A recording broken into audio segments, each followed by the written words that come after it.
عاجل ورسميا كريستيانو رونالدو لم يأتي إلى العراق. شوف العاجل: نادي النصر يعلن تعرض رونالدو لعدوى فيروسية وعدم سفره مع البعثة إلى العراق لمواجهة الشرطة في دوري أبطال آسيا للنخبة.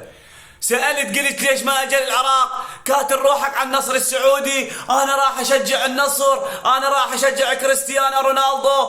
تردون تعرفون شنو السبب؟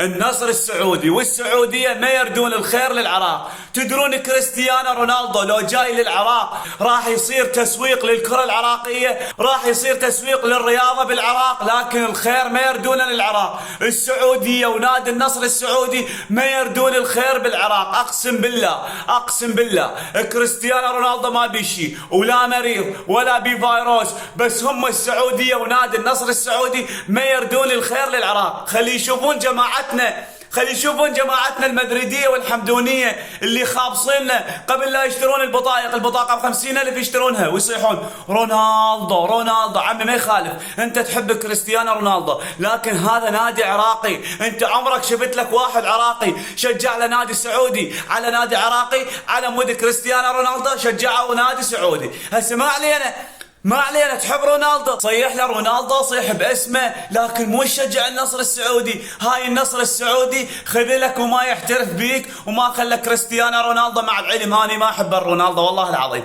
لكن كتسويق للكرة العراقية وواجهة للكرة العراقية والناس كلها وكل العالم يشوف ملاعب العراق لما يجي كريستيانو رونالدو، ضجت الصراحة لأن كريستيانو رونالدو ما اجى. اكتبوا لنا بالتعليقات شنو رأيكم بهذا الخبر الصادم للكرة العراقية. بوم.